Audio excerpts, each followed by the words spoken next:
Welcome back to Court in Session, episode 4, brought to you by the Capson Sports Podcast Network. Can we call ourselves that? Yes, we definitely call ourselves a network. I think we got All a right. nice network of things.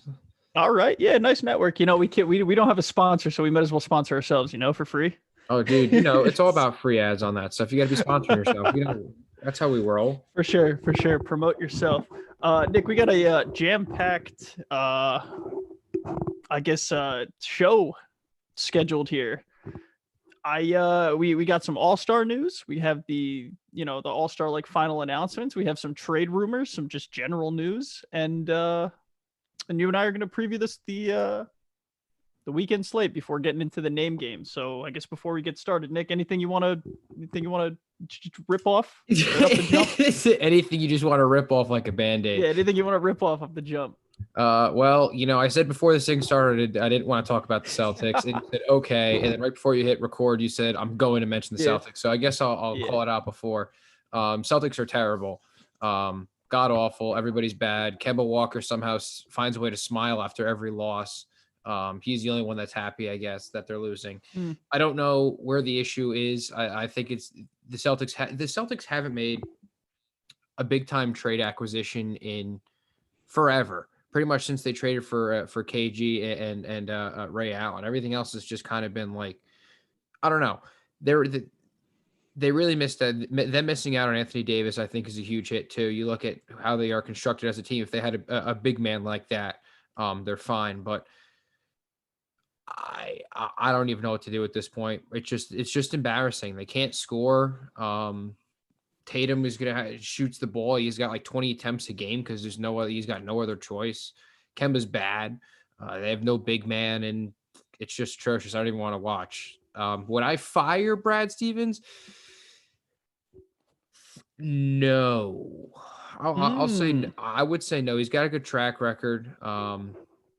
He's clearly got a connection to Tatum and Brown too, and additionally Marcus Smart, who's been on the bench. So I think he works well with those players. I just think it's the way the team is constructed. But I think it's a front office problem with Danny Ainge kind of sitting on his hands the past 2-3 years. He's had all these picks and he's spent them instead of trading them away. And it hasn't done anything. These picks really haven't panned out between last year, between Romeo Langford, Carson Edwards. Rob Williams is the only one that's kind of trending upwards, but even then is like he hasn't taken that leap he needs to. This year they took Nesmith, Aaron Nesmith, and they took Peyton Pritchard. Nesmith is supposed to be a shooter, marksman behind the arc. He's got to grow into it. Peyton Pritchard's really only showed some promise, but other than that, it's just been a huge waste. It's tough to watch. I choose not to watch them anymore, and they're turning into the New York Mets where I don't even want to talk about it because it's just depressing. I guess before we get into the All-Stars, the Celtics do have two of them in Jaylen Brown and Jason Tatum. So they're like, at least, it's more, I think, like you said, the team building stuff. I don't think I'd fire Brad Stevens either because, when you fire a guy, the next question is like, who are you going to bring in? Who is better than Brad Stevens? And, if you asked me that 5 years ago, or 3 years ago, whenever the hell he got hired, I mean, there were people saying that like they would take Brad Stevens over like any player in the NBA or something like that. And I obviously that doesn't fly, but like I'm looking at this team and there's just like outside of Jason Tatum and Jaylen Brown, like they just have a bunch of solid role players, I think, but I think they need one more. And missing out on AD was rough. Missing out on Kawhi too when he went to the Raptors and not, budging on that one is tough too. Yeah, it's sitting on assets, and I mean, you can't really blame him when he found Jaylen Brown, and Jason Tatum. I also think Kemba was a huge mistake. I mean, you're talking about an undersized guard who has obviously he had his injury problems coming into his knee problems coming into Boston, which is already an issue because he's got to rely on his horizontal movement and his ball handling and stuff like that. The Celtics' problem was always not having big men, not having small guys. They have two shot creators. And that's still the issue. Exactly. The issue is still big men. Yeah, and the lack of defense that you're going to get from Kemba at the point guard position when you got to play players like Kyrie, Even, Chris Middleton, who's going to handle the ball for the Bucks, coming down the floor. And you got, if you look at Philly, they have they're all big men. You talk about Ben Simmons, Tobias Harris, even Matisse Thybulle's a big guy.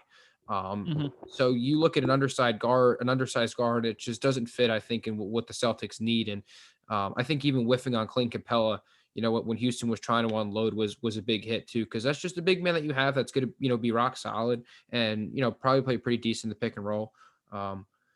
Fucking sucks though, man. It sucks. It's tough. It's really tough, especially when like the expectation is there, like to win a championship, and it's been there since, really the past like 3-4 years.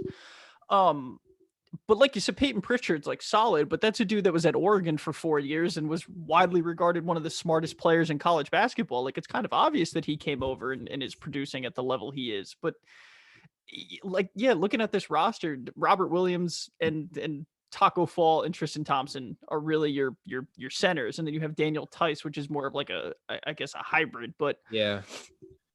It's tough. It's really tough. Tristan Thompson hasn't been anything of what I guess what he was expected to be when He honestly, I saw them sign. I saw it and I was like, it's a waste. Personally, I think the Celtics, you kind of have to unload a little bit here. I think you try to get Kemba his money off of the books. I try to think you could dip into the depth and see what kind of players you could trade away. Maybe some young assets to kind of get some established veteran. I don't know what the market's like, or what it's going to be like at the end of this year or anything like that. I don't think they really. I think Danny Ainge is saying he might make a move at the deadline. What kind of move is there to make? I don't really know that would really improve the team that much for what they need. But I mean, it's his team. He can figure it out himself. I would prefer waiting until, just kind of stick it out this year. It's going to suck, but you got to stick it out. Try to make some moves in the offseason. I think if anything, they should be sellers at the deadline instead of buyers, because I think they would be giving up way too much, or they'd be giving up way too much to get what they need. And that now you're really suffocating your assets. And I think that's what they should do. But yeah, the other problem too is spoil of riches too, where if you go to like the Wizards and you're like, hey, Wizards GM, we would like Brad Beal, right? And they're gonna turn around and be like, cool, we want Jaylen Brown. And then if you're not prepared to part with Jaylen Brown, like that's the end of the conversation right there, because that's kind of what they want. Especially if he doesn't want to tank his future assets. But if if Danny Ainge thinks he's on the ropes, then tank the future assets, because it won't be your problem. Or if it works, it would be your problem. But I won't bother you on the Celtics anymore. That's all the Celtics will do. It's gut wrenching. It really is. What are you gonna do? It is. You also mentioned the 76ers earlier. They've been in, I guess, talks. There's been rumors swirling about them trading for Kyle Lowry. Kyle Lowry went to Villanova, is a Philadelphia native. I would imagine if they trade Kyle Lowry, the Raptors, if they trade Kyle Lowry, the only place he'd want to be is Philly, or anywhere he can win a ring, I guess, theoretically. But if you have the choice, like, he probably wants to go home. Now, is his contract expiring? Why are they trying to unload? I just think. I mean, listen, I don't think him and Fred VanVleet can coexist, and I guess you probably get a cheaper, longer term out of VanVleet than you do out of Lowry. But they just paid VanVleet, so yeah.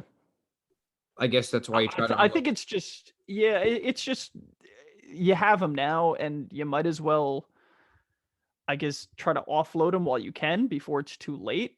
I'm trying to find his contract real quick. Yeah, this is the last year of his deal, so he gets paid $30 million this year.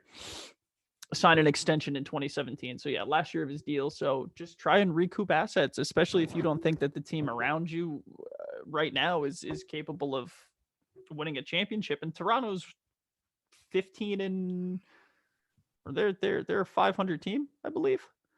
Or maybe a game above 500. Toronto's 16 and 17. They're a game under. Okay, so a game under 500. But that's still good enough for, like, what, 7th in the East or something? Sixth in the East. Yeah, well, they're 6th. They're tied for 6th with Chicago. I mean, that's awesome. I feel like you look at Toronto, and I guess this is a time kind of to rebuild. I mean, or just kind of see if you can handle, like, young assets. I mean, you figure Pascal's a young guy.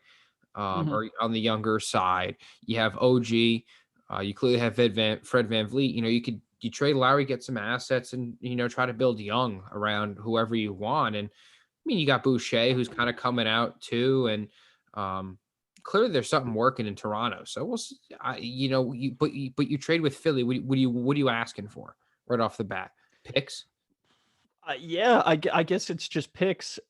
Maybe some assets in there too. But I did see that Matisse Thybulle was rumored to be in discussions, and this is all unconfirmed, like Twitter rumors and stuff like that. Yeah, But still, I mean, it's if it's this is the type of player that I think is going to get traded in this type of season because like you said, like we're in a COVID year, right? If you don't think if you want to chalk it up this year to circumstance and like we just kind of couldn't get a groove because of COVID and stuff like that, but next year when we're in there, you yeah. know it'll be better. So Kyle Lowry is the type of player that you want to trade, maybe not a young guy.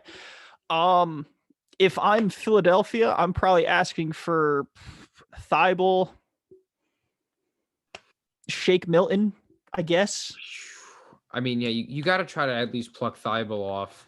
Do I think they pluck him off? No, I think they get Shake Milton and probably or a lower level, maybe even you can't really maybe even a Seth Curry if you really want to talk about unloading something. Yeah, But I was gonna say Seth Curry too, but I feel like they wouldn't. I feel like Seth Curry's the new toy in this, and like they've seen probably everything they could out of Shake Milton 2 years in, and yeah, it's probably a little easier to part with Shake Milton than it is for Seth Curry, just on like a consistency basis. But Matisse Thybulle doesn't give you anything on offense, so I don't know how much he's worth. I can't imagine they want to go get rid of Maxey if they didn't want to include him in a James Harden deal. yeah. Um, it's tough. Maybe Danny Green goes back to Toronto. I had like it's a tough I roster mean, to I feel like if you're make moves Philly, you for. pull trig on kind of no matter what because I think Philly can make a decent run at it this year. I mean, Mhm, they're looking pretty. They look good this year. And B is making obviously a case to be an MVP with his offensive output, which has kind of been pretty crazy. mhm. Um, the way the offense is working. I mean, Doc Rivers has stepped in there and has kind of just flipped this whole organization around. I mean, not saying that the Sixers weren't good before, but it just kind of seems like a different Sixers team and a different Ben Simmons and everybody else who's been playing.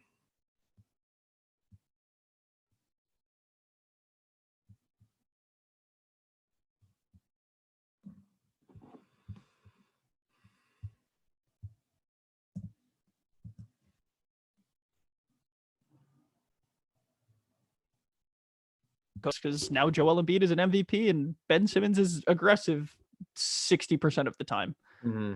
So I guess we've talked about like 6 all-stars now. I guess we can just get right into the big the big reveal of the 2021 all-stars.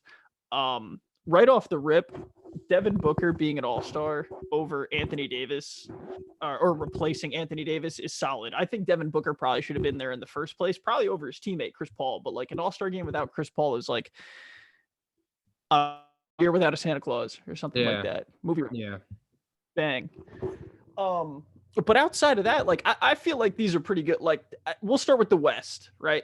Is there anybody that you feel got like hard snubbed, like I or mean, the only thing that I didn't like, and you saw it kind of the reaction around the league is Luca starting over Damian Lillard. I mean, Mhm, my thing with Dame is the year he's had has kind of been absolutely insane, averaging almost 30 a game, 8 assists, 4 rebounds.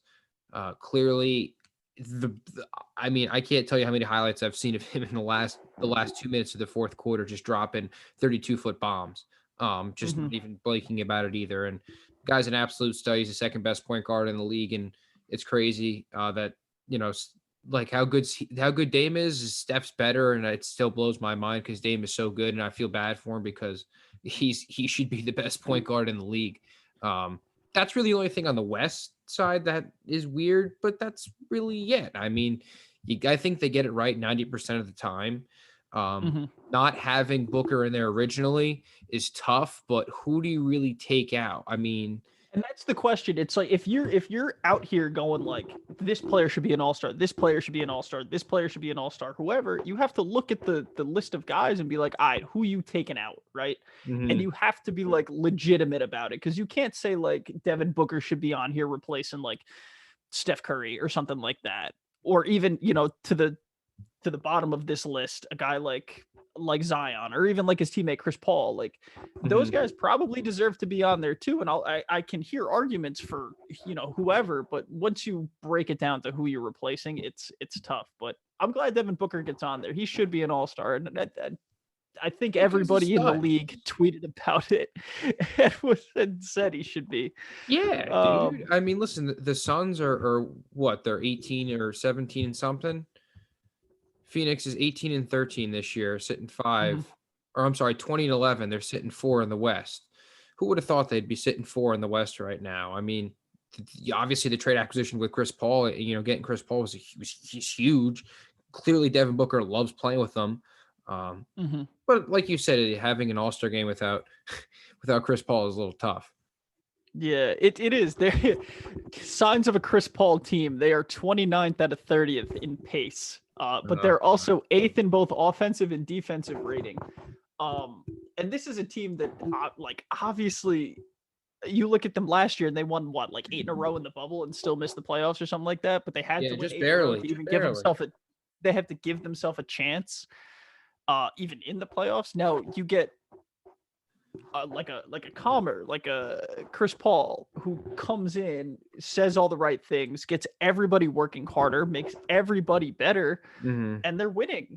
They're winning. And I hate to bring it back to the Celtics. I know I told you I wouldn't, but I am. You look at Kemba Walker, and Kemba Walker doesn't really make anybody better. He doesn't. He doesn't. Which is it's first of all, it's a knock on your defense. You make everybody better if you're good on defense, because you get them more opportunities on offense, and that's what Chris Paul does especially well. It's if you're an underside guard like Chris Paul and Kemba, like that's when your energy and like you said, your defense and passing and stuff becomes so much more critical. And so much more important. Like scoring isn't the most important thing. If you're gonna be undersized like that at the point guard position, you got to be a point god like Chris Paul. You got to be able to dish. You got to be able to score when you're open. You got to be able to create shots when you need to.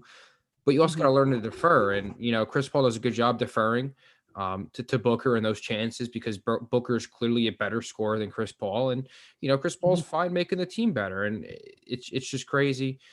To see the Suns kind of turn around this quick. And you got to tip your hat to Monty Williams too, what he's doing with the team. I'm still waiting on DeAndre Ayton to kind of take that extra step, but I think as soon as he does, that's when we got to start worrying. He's tough to kind of project, because first of all, he's a center in the NBA, right? And everybody has an opinion on centers, whether or not you need them, whether or not, they're valuable. Maybe they're only valuable to bad teams, but he's taken a dunk in his scoring this year. He went from 16 in his first year to 18 last year. Now he's down to 14. But obviously, I mean, that's what happens when Chris Paul shows up. There are more opportunities for everybody else, and maybe he's not getting a bailout lob or a tip in or something like that. But he's shooting almost 60% from the floor. Doesn't shoot threes. It's something he did in college, which is something I want to see him do. Like, if you're open at the top of the key, like, and you're up 6, 7, 8 or something like that, give him the ball at the top of the key, let him pop it. Yeah, or in the corner even.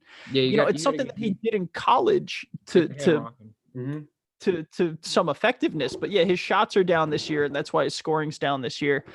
The rebounds are about the same at 11.5. He's a solid center in the league, but he's not up there yet with like the upper echelon of centers. Yeah, I mean, and you take him 1 overall, you expect kind of everything. He's got the the shape, and he's got the potential. Like you said, he shot the ball in college, beyond the arc, and that's so important. You look at what it did to Brook Lopez's game in Milwaukee. Dude, as soon as he was able to shoot the 3 ball, he became so he became so important to the way the Bucks worked. And even when he was on the Nets, when he was learning how to shoot the ball deep, you look at the pick and roll, he fades out behind the line, wide open 3 almost every time. And he splashes it every time. It's a different element to the game, especially with a pick and roll guy like Chris Paul. You develop something like that. I think the sky's the limit for him. Yeah, taking him 1 overall is tough, especially when Luka Doncic and Trae Young is on the board as well. Yeah. I But mean, I mean, imagine putting one of those guys with Devin Booker. Oh my God. right. But that was the conversation that people were having in 2018 when these guys were drafted. It was can you put Luka Doncic next to a Devin Booker? Can you put Trae Young next to a Devin Booker? And the Yeah, answer is probably. probably, Yeah, probably. probably. Probably. But Maybe the not thing, Trae Young, but yeah. I'll give Luka Doncic benefit of the doubt. Nick, you mentioned Trae Young earlier, and I guess that kind of brings us to our Eastern Conference discussion because he's kind of been the big snub for this Eastern Conference team. But before we get to that, I want to give kudos to Zach LaVine for getting in because Yes, the dude sir. balls. The dude Yes, just sir. goes. He is among one of the league's elite scorers at 29 points per game, right? And you can argue it's good stats, bad team, but like I don't want to hear it. That dude's going to get traded probably at some point in his career again, and he's going to make a team like Philly or something like that much better. Hmm. I mean, he has improved every year. Obviously going from his back end time in Minnesota to taking that leap and being that scorer when he went to Chicago, and now he's shooting the three ball with confidence. He's always been a rim rattler. Get his way inside the paint, but you see the confidence in the way he's playing too. It's crazy. I think that Bulls team is going to turn a corner with him at the helm. And I think they should hold on to him because I think he really kind of turns that team around. But like you say, kudos to that guy for working his ass off and finally getting it. Yeah, he's solid. I don't know if I would. I think I'm with you. I don't think I would trade him either. I think there are avenues for the Chicago Bulls roster to be better than what they are. Mm-hmm. But at the same time, I think they might be closer to a teardown than they are to contending. You know what I mean? Yeah. Yeah. This I mean, roster isn't anything spectacular. no, it's not. And who knows what kind of moves they have to make to kind of to at least hit the back end of the Eastern Conference seedings, just kind of maybe make a run. But the East is so top heavy, and it's not even top Mm-hmm. heavy with the top 14. It's just kind of really Brooklyn, and honestly, I'd just say Brooklyn and Philadelphia are the two top heavy teams in the East. But I don't see Chicago going anywhere. We'll see what kind of moves they can make. But another snub, and I don't know if I've heard his name being thrown around. It's Domantas Sabonis. My dude's Yes, averaging 21 I agree. points, 11 and a half rebounds, 5 assists, almost 6 assists, almost a block a game. Dude was balling earlier this year. I mean, you just saw a Mm-hmm. constant, 20 and 30, 20 and 12 games from him. I mean, where would you plug him in here? I don't really know. That's also a thing. Like, where would I put him in here or take out so he could find his way in here? I mean, maybe Julius Randle probably, but that's really it. I mean, like I like Vucci, and that's really it. What else? What else are you gonna do? Yeah, as far as the All-Star game stats are concerned, they're doing basically the same thing, Julius Randle and Domantas Sabonis. But like Domantas Sabonis should absolutely be here. I would maybe put it over Vucci. I can hear that. Yeah. I can get behind that. I can get behind it for Julius Randle as well. I would say Ben Simmons, but they put Ben Simmons as a guard, and there's like 3 guards theoretically that are better than him. Well, no, he's in there as a Um, guard forward. oh, just looking at this roster, yeah, but he gets voted on as a guard, which Oh, is okay. Yeah. yeah, which is a little shaky. But I mean, that's what they define him as, and that's what I'll define him as well. The other snub that we mentioned earlier was Trae Young. And I saw on Twitter, and I apologize to the individual who tweeted it because I can't remember your name, but if I find it, I will be sure to let you know. But his voting, Trae Young's votes, dropped significantly from coaches and from other players. Why? Guys don't like going against Trae Young Huh. because he foul hunts. It's Huh. it's annoying watching him, do the whole dribble five to the mid range and then stop and then pull up again for him to call a foul like that. it slows the game down and it's tough. And I'm sure guys, when they get called for that, fouling that, it's tough when the dude has no intention of actually taking a shot. He just wanted to bump you to get to the line. Especially when you're 6 foot tall and he's Mm-hmm. 5'5", and it's like, dude, just get out of my face. Come on. And all Mm-hmm. he's got to do is bump into you, and it's a foul just because he's half the size of you. And if he doesn't get it, he's complaining Yeah. every single time. Yeah. I mean, it sucks. So I think by definition, he's a snub because he's one of the better scorers in the league, and he was an all-star last year, so he probably be one this year. Was he an all-star last year? I think he was an all-star last year. He So he should should have been. probably, He definitely was. be one this year. But I don't know. Same thing. It's tough to knock one of these guards off, especially now with James Harden in the East, and Zach LaVine taking that step. Zach LaVine and Jaylen in Brown taking that step. And Jaylen Brown, right. You look at Kyrie kind of coming back, especially KD coming back. Bradley Beal finally making resurgence this year and going in there. 32.7 points a game, bro. Come on with that. Yeah, it's ridiculous. This All-Star game should be a lot of fun. I mean, they have to draft the teams, right? And Kevin Durant, I'm telling you right now, bro, like Kevin Durant is not going to want to be on that television screen making picks, talking to anybody. That's just not him, Like Giannis was really good last year when he was like, saying stuff about James Harden being a dribbler, not a scorer. He's absolutely wrong, but it was still fun to hear and listen to, and it starts conversation and it gets people hyped for the game at the very least. But Kevin Durant does not want to be on that television. He just wants to play basketball. Well, KD's not going to give you that entertainment that somebody like Giannis would give you, Steph, LeBron, and even Kyrie's not going to give you that kind of excitement, that attention that you want. Give Brad Beal the reins, let him run wild. Yeah, let him first time. Yeah, let him pick the team. Sure. But I agree. It's going to be it'll be boring when they do the picks and whatever. But I just want to see the final teams at the end of the day. I don't care about anything else. For sure. All right, so I guess the next thing we got is just we could preview some of the games on Friday, Saturday, and Sunday. So I guess we'll start with Friday. Is there any game that you're like looking at off the rip here? I mean, not really. I still have constant interest in the Utah Jazz to see how long they can keep this up. I mean, clearly they are probably the best team in the league. Their record, kind of reflects it too. Mm-hmm. But they just keep winning. I mean, they keep winning. They're playing the Heat Friday night, 8:00, but I don't think that's going to be a problem for them to roll over the Heat. And that's kind of really it. I mean, you have a Western Conference showdown. It looks like between the Blazers and the Lakers at 10 p.m. On Friday, and it's the Lakers are clearly struggling without Anthony Davis. They have some injury problems, and no one's really kind of been able to step in and fill that role that LeBron James needs to win the game. Mm-hmm. And it looks like, I mean, he's struggling. He's a 45-year-old guy. I mean, who knows how old he actually is, but he's 45 in my head. He's got to lead a reigning LA Lakers, reigning NBA champions to win without clearly the better player. I mean, I don't know. So that's what I'm really looking for. Everything else is just kind of whatever. Celtics play Friday night, but who cares about that? Not me. That's it. That's all I got. I guess we could dive into a little bit of the Lakers' struggles here. The Lakers,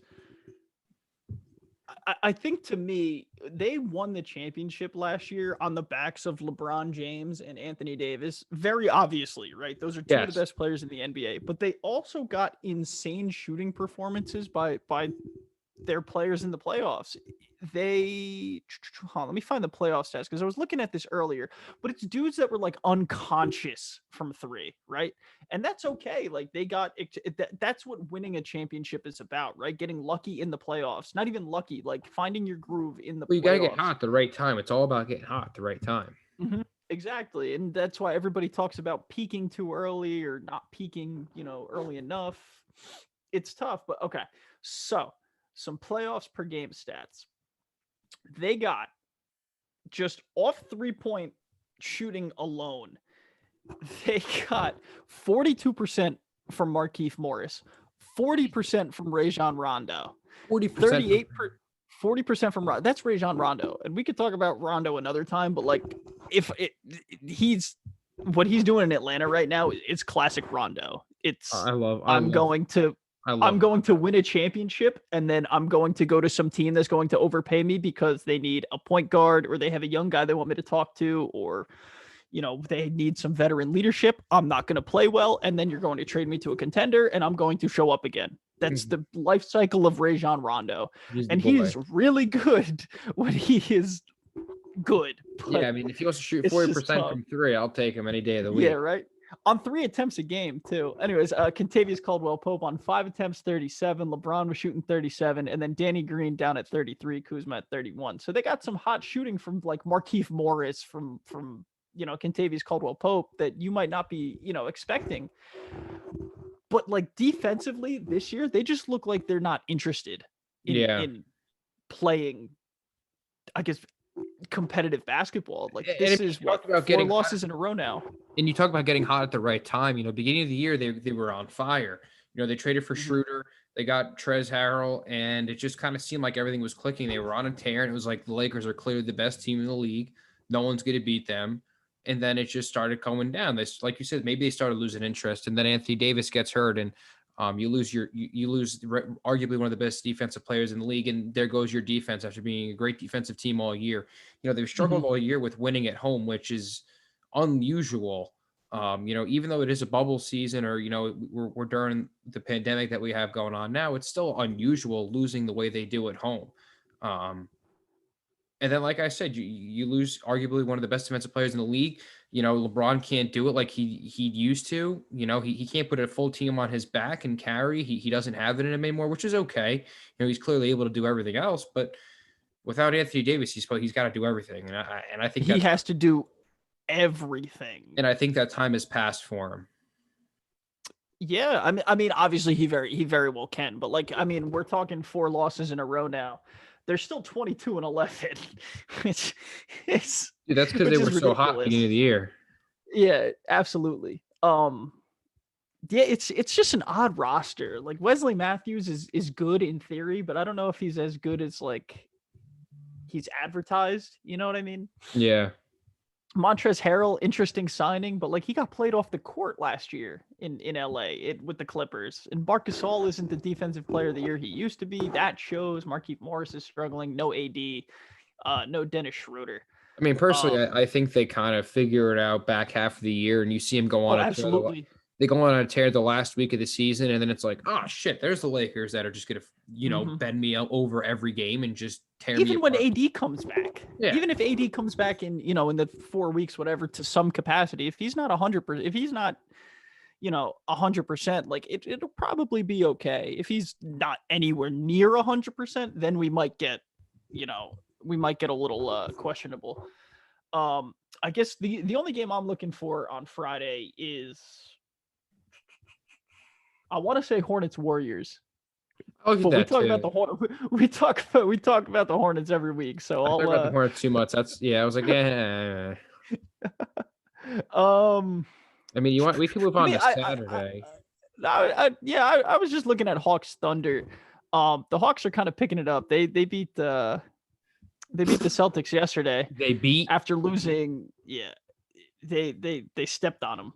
Um, the Hawks are such an interesting team, man, because like they have players that I like, but they also like, I don't know what their deal is. That's why they're on my no yeah. bet list.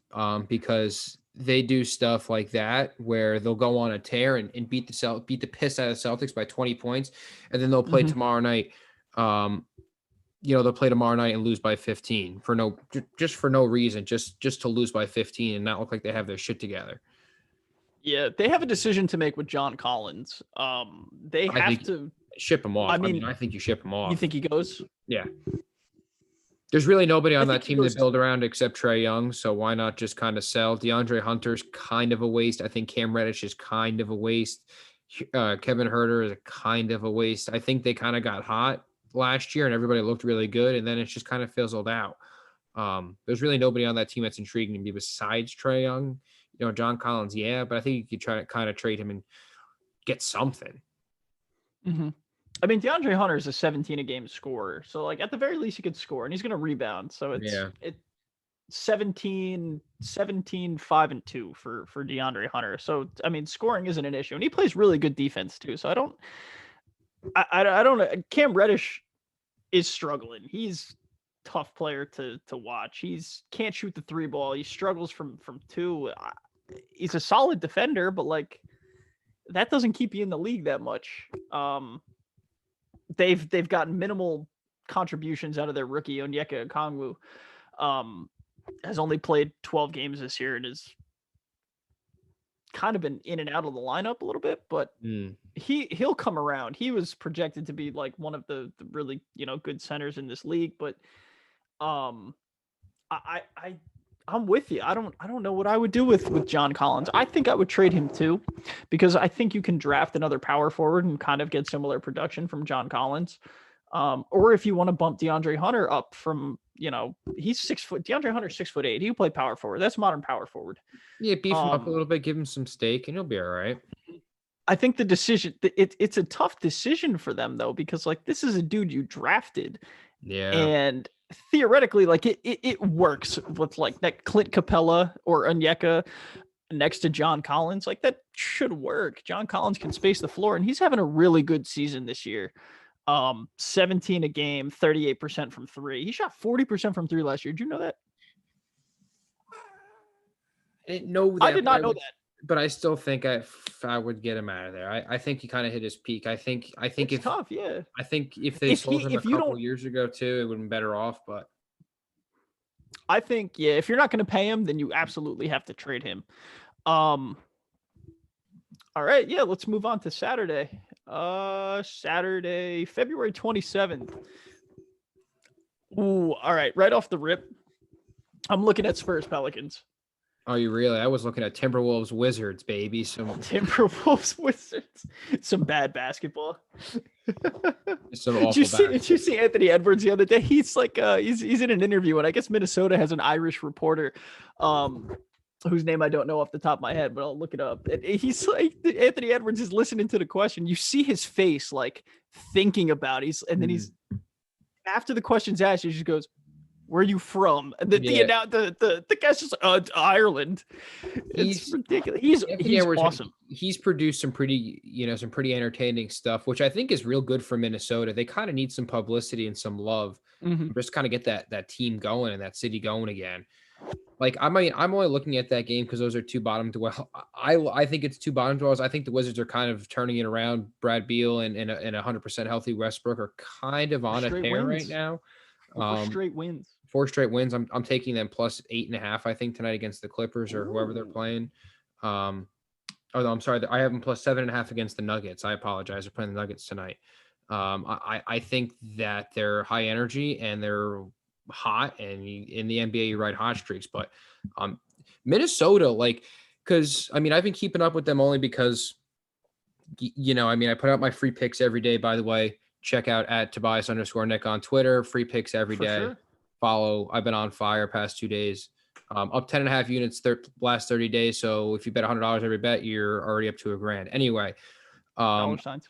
Yeah, it's all about the money. So I've been keeping an eye on Timberwolves ever since they fired Saunders, just to kind of see how this team would turn around. And I didn't think they'd have any offensive output, after, because I didn't know what kind of offensive output I would get out of the Timberwolves. Obviously after firing a coach, they put up 126 yesterday against the Bulls, and they put up 112 the day before against the Milwaukee Bucks, which is not bad. You talk about a good defensive team in Milwaukee, who's got arguably one of the best defensive players in the league with Giannis, and I don't think Drew Holiday's playing, whatever. But then putting 126, but that wasn't overtime with the Bulls. But still, they have no offense besides Karl Anthony Towns. D'Angelo Russell is now out, so who knows what's going on with him. So we'll see with Minnesota. But I kind of, it's more so for me looking at Washington, seeing if they can kind of keep a hot streak, especially tonight when they're playing Denver, or last night, or whenever you're listening to this. Yeah, tough. They got the doors blown off them today's the 24th, right? Or today's the 25th. 2 days ago, they lost 135 to 116 to the Clippers. But I mean, if you're gonna lose by, But that was when he got. That was 15 to right something. after. That was after that game. They fired Saunders. I'm talking about the Wizards. I apologize. Thought you were talking about the Minnesota Timberwolves. No, you're Yes. good. You're good. They hired Chris Finch like 25 minutes after they fired It was instantaneous. It was pretty much instantaneous, yeah. And to me, that just says like they never believed in Ryan Saunders in the first place. Like they were didn't they just conducting give him a job because of his dad or some shit? I mean, yeah, but he was also an assistant on the staff. And he was just named the interim, and they just carried over the interim into this season. I think Ryan Saunders' time will come. It's a good experience for him. It's in his blood, theoretically, I guess. Unless he's adopted, then I guess he isn't. But right, you're going to talk about the Spurs. Yeah, the Spurs, man. I just want to highlight DeMar DeRozan because he's been having a really good year. 19 a game, 89% from the free throw line. He's getting there 6 times a game, so that's about where he's been the entire year. Or his entire career, but 5 rebounds, almost 7 assists a game, up from 5 last year. They're kind of giving him the keys to kind of like go and just let him just play basketball, right? They don't ask him to shoot threes because he can't, so like why bother? He only takes 2 a game, so that's perfectly fine. But he's a solid player. Like if as a Nets fan, right? If I'm playing the Spurs and it's like a tie game, DeMar DeRozan is the last dude I want touching the ball because he's going to get anywhere on the court, like in the mid range, and he's going to take some Kobe-esque fadeaway jumper, and it's going to splash because that's just what he does. But the Spurs are a surprising team in general. Well, they've struggled kind of all year with injuries and COVID protocol issues. LaMarcus Aldridge has been out most of the year. DeJounte Murray, DeJounte. Whatever. DeJounte Murray, Devin White. A lot of their starters have been out most of the year with some sort of injury or like health and safety protocol issue.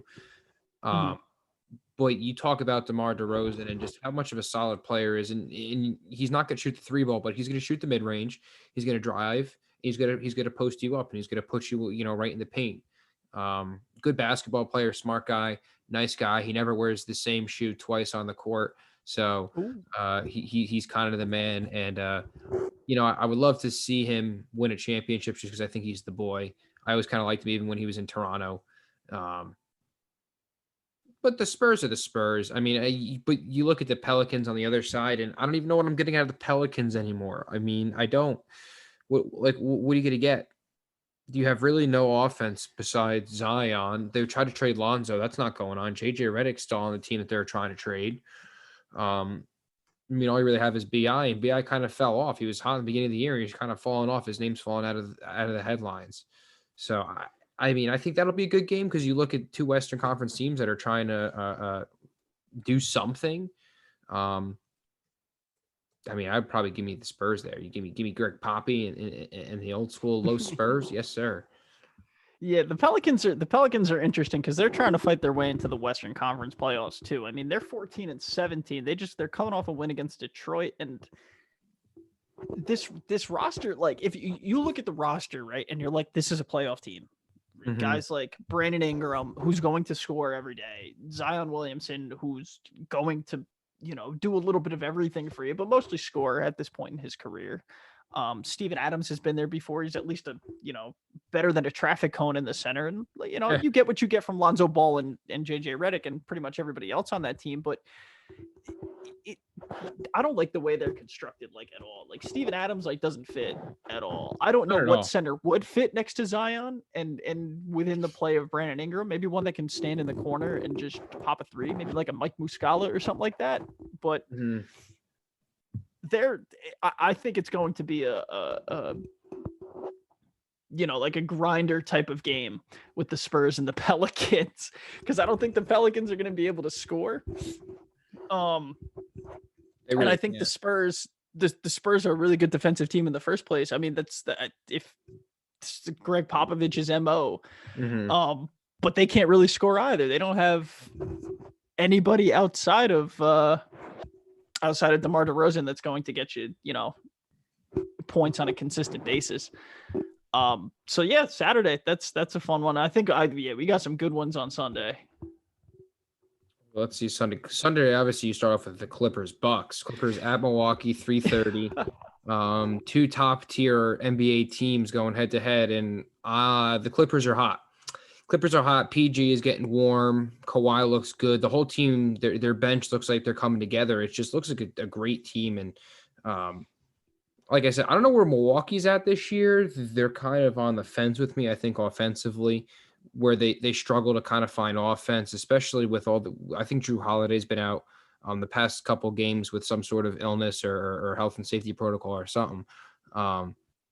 But I haven't heard anything about Giannis this whole entire year, so he's probably not been People are doing it. tired of him. People are tired of him. We've heard Giannis now for 3 every year he's years. been in the 3 league. Yeah, years because and he's been in back-to-back MVPs. People get tired of it. I mean, the yeah, MVP is a narrative game, but at the end of the dude's still averaging 28, 11, 28 and 11 like that, and six assists. He leads his team in assists, right? And that's, a lot of him getting doubled, wherever the hell he is and kicking it out. But still, like, you have to be smart enough to make that pass in the first place. But yeah, the Bucks are just the Bucks are just the Bucks. They're solid. I think they're worse this year than they were last year. Just watching the games, and there's a little consistency thing. They're trying to throw in wrinkles to not be a Budenholzer team where he just kind of does the same thing over and over and over again until it works. Mhm. But yeah, these dudes are solid. I mean, Drew Holiday, Giannis, and Chris Middleton, they're going to get you points, but and they're Chris going to with a take some time K. to gel together. Yeah, Chris with a K. They're going to take some time to gel together, but their best basketball is on the horizon, I think. Once they can figure everything out. I don't think I would do the Drew Holiday trade again in No, retrospect, but hindsight's always 20. Hindsight is always 2020. he's gonna end up So leaving because someone's gonna give him more money, and Milwaukee's gonna be like, we're in trouble. yeah, I mean, he's got a player option after this year, so it's his call to make. If he wants to stay there, he'll stay there. But I'm sure he just wants to let it roll out. See what they can do. Oh, great! Um, Wizards play the Celtics. Celtics can lose again. Great, 2 days straight. all right, let me find another game on here. Oh, there's the Hornets again. Grizzlies Rockets. Yeah, I was looking Grizzlies at that game too. because the Rockets, everybody after the James Harden trade, and as a Nets fan, I hear it after the James Harden trade. Everyone's like, "Oh, the Rockets are better without him. They're better without him." Guess what? Now they stink because they have 17 dudes on that team that have been on 6 different teams in the past 3 years for a reason. Like the It just Rockets, seems like nobody has a role. Nobody has a role on that team. It's where where am I playing? What am I doing? Mm-hmm. And them losing Christian Wood is tough, but they have lost, holy cow, 1, 2, 3, 4, 5, 6, 7, 8, 9 games in a row the Houston Rockets have had. That's called falling off a cliff. That's For bad. those listening at That's home. bad. They're not It's playing really tonight. bad. They're not playing. Oh, they're playing tomorrow night. They're playing the Raptors. L. Yeah, that's a tough game to try to get a win. Got him. They're still missing Christian Wood. And that's kind of tough, but like at the end of the day, like you have John Wall and you have Victor Oladipo and you have some Yeah. guys here that like can score. I mean, they knew what they were getting themselves into after trading away James Harden. Obviously now you have some assets to play around with in the offseason. They move on from DeMarcus Cousins because they want to make room for Christian Wood when he comes back and some other young players they want to give, chances to see what they got. So, I mean, I think Houston fully expects a, kind of a dud this year where they can kind of try to see what they're, what they have. What's on the bench if somebody can, kind of step out, like, Daniel House and, players like that who might be able to make a jump or, make some impression. But John Wall is trying to still make a name for himself. Depot's trying to come back from an injury and kind of make a name for himself. So it's like the Rockets just feel like the island of misfit toys, where it's just where people have gone after, a long hard trip through the NBA. And it's like, well, why don't you guys just come and hang out? We could all play basketball together and suck. Yeah, it's we talked about it before, them being the island of misfit toys, but the more you look at it, like the more it fits. Like Christian Wood, career cast off, put it together last year, gets the big deal. PJ Tucker was in, Italy playing basketball X amount of years ago. Jayshawn Tate, who's really good. He is a really solid player, Jayshawn Tate. He was in Australia last year. David Nwaba coming off an Achilles injury. Daniel House, G League guy. Oladipo, four teams in 5 years or something like that. John Wall, cast off, coming off an Achilles injury. Him and David Nwaba, the Achilles brothers. Who's been on 7 teams. I mean, everybody's been down and out. So who knows what they got? And they got some, obviously their books are kind of heavy with Depot and John Wall's contract, but they'll be all right. I think, I think they're fine with taking it easy the next year or so, kind of recoup and see what they got. Cause obviously they blew a lot up, trying to get, or when they got Chris Paul, and then they blew it up when they went to get Russell Westbrook. And it's like, they traded away Clint Capella. It's like, you know what, we've done everything we can. We got Harden out of here. Let's just see what we got here. And let's evaluate the end of the year and try to make some moves, which I think is a smart idea. Victor Oladipo can be traded before the trade deadline. So he can be traded twice in a year. Just with Houston this year, he's averaging 18 a game, 4 rebounds, 4 assists, same amount of rebounds as assists, 4.9. Very interesting. He's shooting 28% from 3. As a member of the Rockets, he was shooting 36% from 3 with Indy, but change of scenery, new gym, whatever, dude. The shooting performance. I can't imagine anybody trading for Victor Oladipo or no, anybody giving significant assets for Victor Oladipo. No, I mean, you don't know what you're getting out of this guy. Even right now, it's like, what the hell, you're paying however much, $20 million a year for him. It's like, well, what, I'm going to pay $20 million just to get 18 points and, off of maybe a 40% shooting night. Like, what's the point? He's just, I mean, it's something like the Rockets can do that. You take on that kind of contract and you just kind of let it play out. You were able to unload some big names, and now you're taking the hit. Let it play out. He pans out. He pans out. He doesn't. Well, you already suck. So what's the big deal? That's true. Yeah, they're gonna be they're absolutely gonna be shopping him though, like during during the trade deadline season. And I mean, there's probably a couple teams on there that can figure it out and find a spot. But the other team that they're playing, Memphis, 13-14, they're kind of it's much of the same as last year, but I don't know. It just doesn't feel as fun. Maybe it's just because like Ja Morant's in his second year and that like rookie shine has worn off, and now this is just who he is. Woo. Bless you, sheesh. Yeah, dude. Wow. Is that all out? You good? Yeah. Dude, I told you it's the allergies. It's the allergies. Allergies. It's I know. 50 degrees in New Jersey, and my allergies don't know how to act. I feel you. But with this Grizzlies roster, one player I wanted to talk about real quick is Kyle Anderson, averaging 13 points a game, almost 14 points a game, shooting 77% from the line. He's shooting 40% from 3 on 4 attempts a game. This is a dude that shot 28% last year, 26% the year before, 33% on less than 1 attempt in San Antonio, 37 on less than 1. This dude has never shot threes in his life. That's the slow-mo king right there, dude. Yeah, he's got the best nickname. That slow-mo is an iconic nickname. I hate watching him play basketball, though. I hate it. It's so bad because like it's tough watching him because like he's getting to his spots and guys just don't know what to do with him. Like they don't know whether to rotate and stuff like that. And half of that is like his ability, like his basketball IQ, right? And his ability to actually be a talented basketball player. And the other half of it is guys being like, that's Kyle Anderson. I don't have to guard that guy. Like, I've seen what he's done for years. Yeah, it's like, dude, let me just leave him open from three. I'll just see him brick this thing, and now he's going to shoot 40%, and he Mhm. bangs it. It's like, oh my god, you kidding me with this guy? Yeah, If if you're playing they 2K, you throw your controller because you see Kyle Anderson making a contested three. yeah. 2K is the worst with those corner jumpers. Everybody's a 3-point shooter from the corner if you kick it out there. I don't care if it's Ben Simmons. I don't care if it's Clint Capella. It could be Shaquille O'Neal. If you get enough attempts in that corner when You he's get a wide banks. open, Yep. they're going to make one. Like Yep. normally 1 out of 3. But Kyle Anderson, Jersey kid. So I mean, but you want to talk about another? It kind of the only I think the Grizzlies aren't kind of as talked about hype as they were last year. Is I think the loss of Jaren Jackson too is an added Showtime factor because him and Ja were just lights out. You know, whether it was the pick and roll, whether he faded, you know, to the 3-point line or he's making plays down low, you know, he's alley-ooping.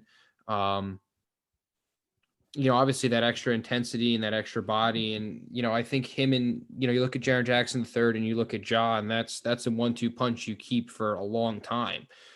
You know, you add Dylan Brooks in there, you know, just a shooter, just to have next to you, just to be safe.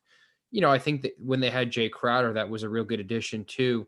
And even Justice Winslow is a decent, you know, a nice defensive player just to have on that team. So you can kind of have a defensive anchor, but I don't think Ja gets talked about. I think he's going to be underrated his whole career because he's in Memphis, which kind of sucks unless they start winning big games in their top half of the West. I think they're just going to be sitting there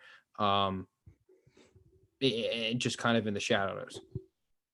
yeah, and they get really good production out of Desmond Bain too. 10 points a game. He's shooting like 75% from three, 46% from three. Also on 4 attempts.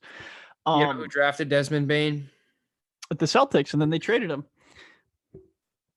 You guys got to stop dealing with the Grizzlies because you guys had their pick, right? And it just they stunk, or they were decent and got the second pick because of the adjusted lottery odds. So the Celtics, man, you stop dealing with the Grizzlies.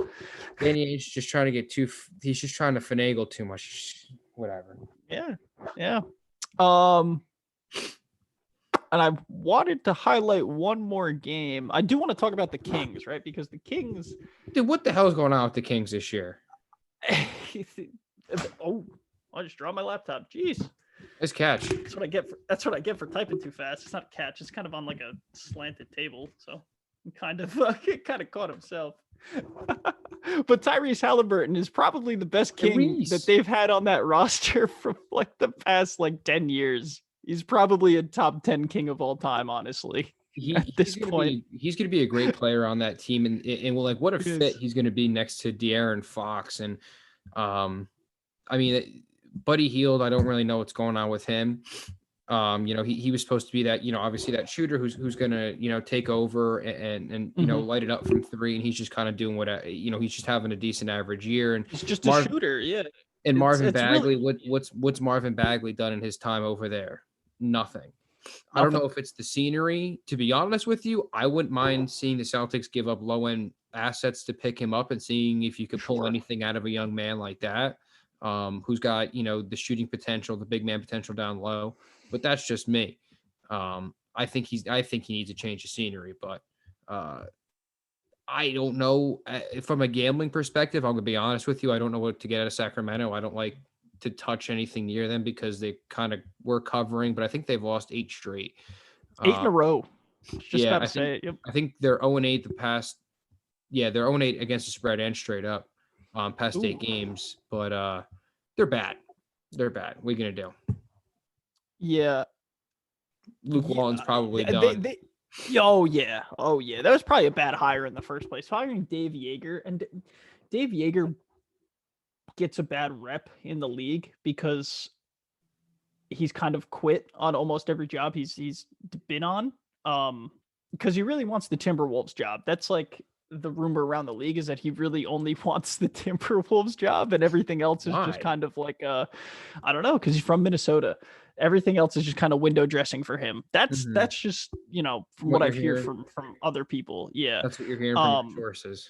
Yeah, from the street. I don't have sources. I just listen to a lot of people who have sources. So If I was the Kings, man, I'd blow it up because you're not competing in the West. You're 13th right now. You have some assets that are like dudes that are going to make other teams better that somebody is going to overpay for. Somebody is going to overpay for Harrison Barnes because they'll think they need a third scorer or something like that. And somebody's going to pay. You unload Buddy Hield, you unload Harrison Barnes, you unload Marvin Bagley. Throw him. Get and him out. Rashawn Holmes. I would trade Rashawn Holmes too. Rashawn Holmes is one of the best young centers in the NBA, and somebody's going to look around like the Celtics and be like, I need a center here that is going to, 12 a game, 8 rebounds. He's kind of smaller. He's 6 foot. Well, he's 6'10", but I feel like he looks a little smaller. He plays big. Like he's a phenomenal player. He's like a Montrezl Harrell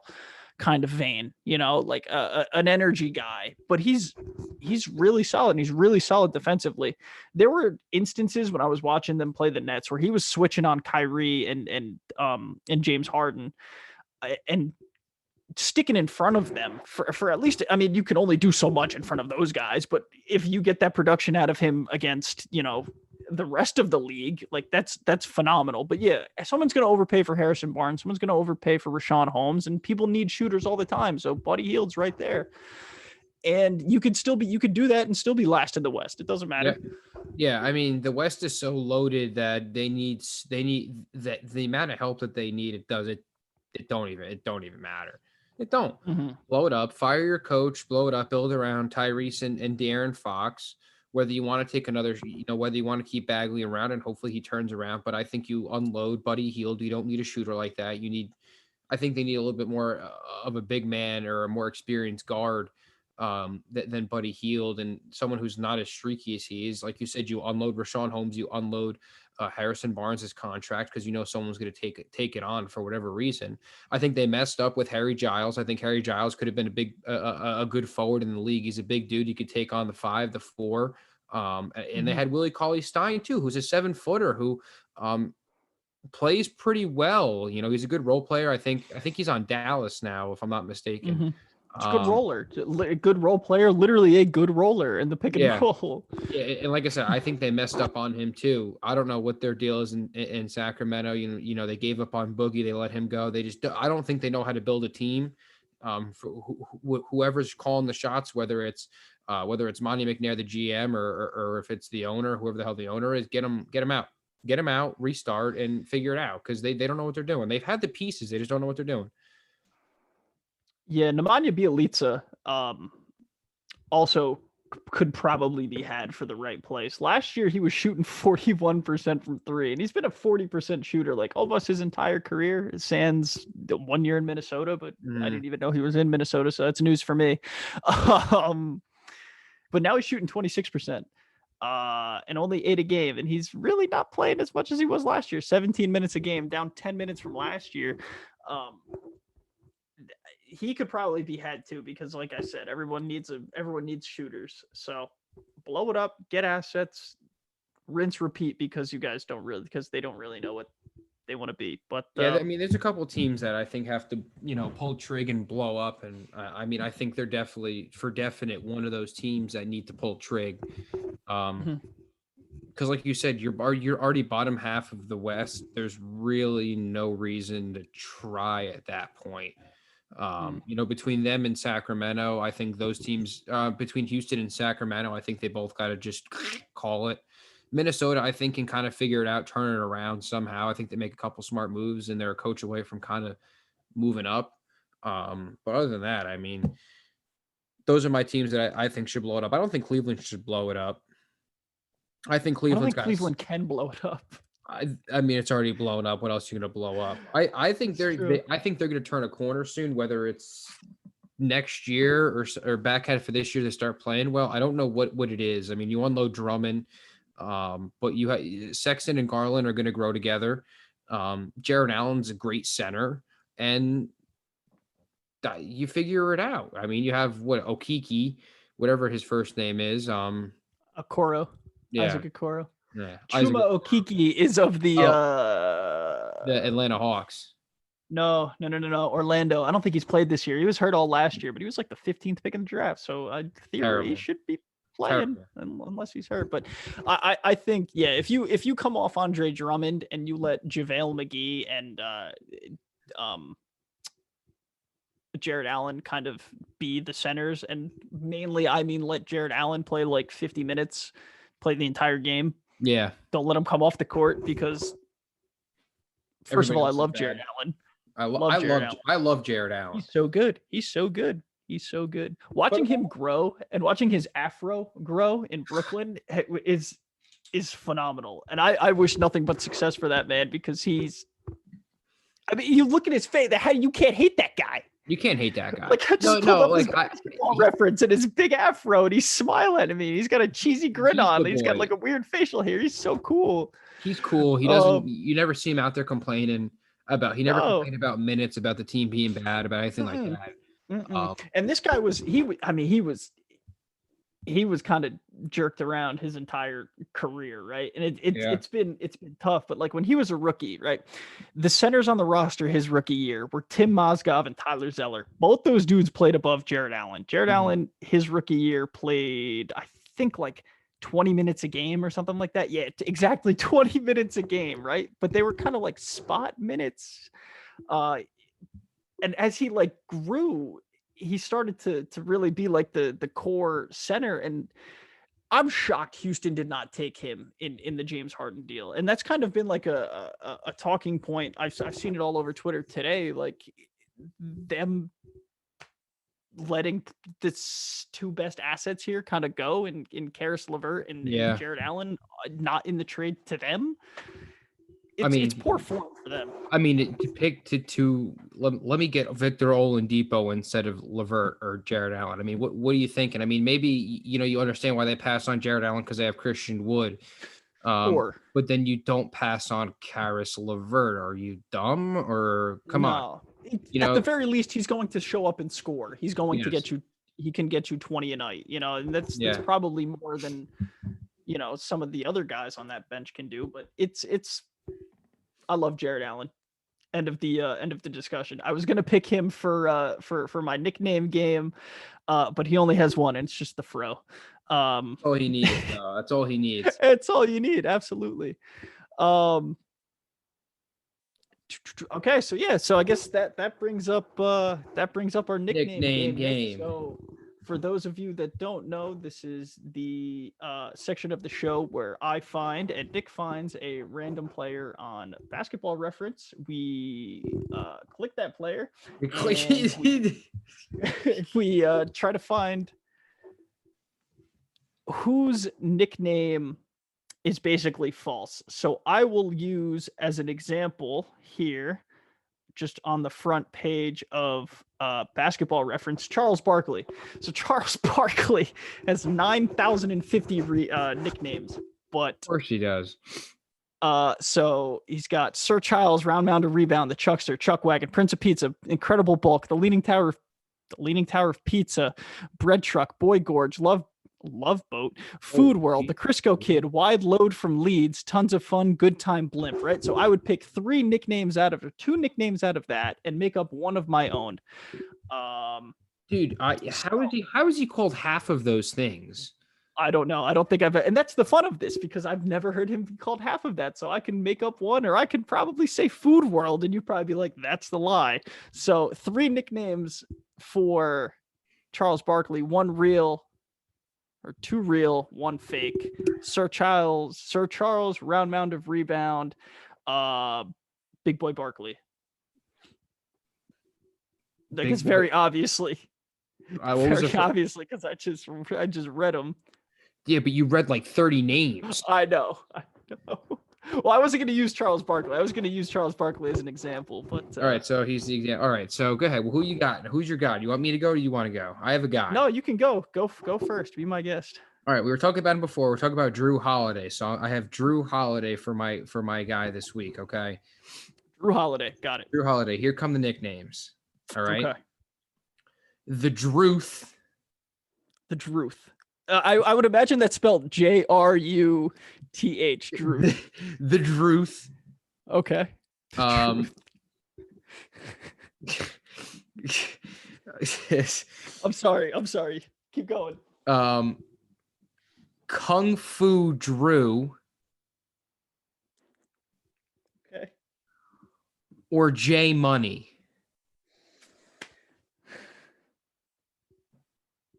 The Druth, Kung Fu Drew, or J Money? Kung Fu Drew is the fake name.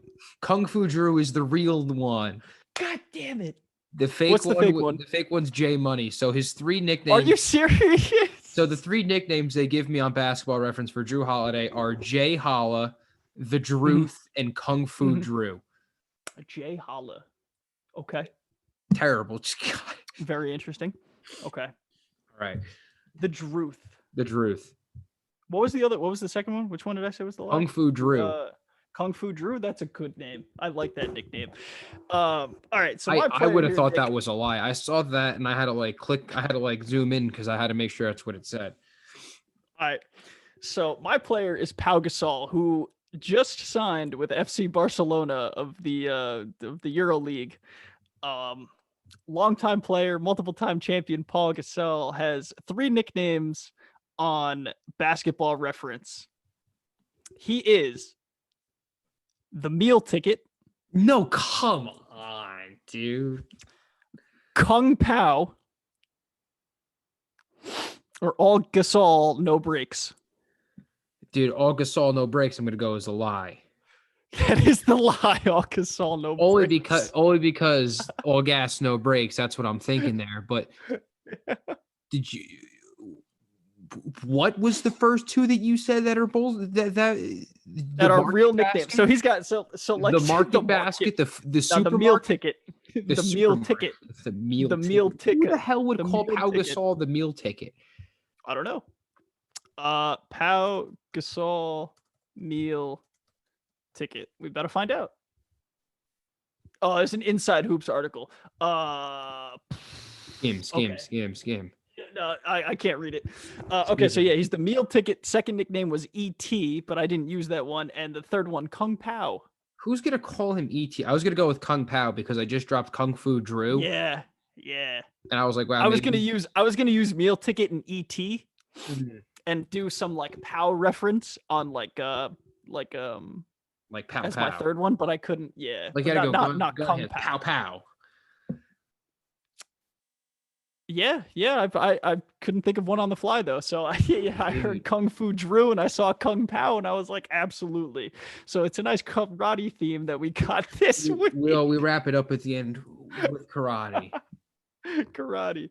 All right, Nick. I think that's all the time we got for today. So plug your stuff. Plug your free picks, man. All right.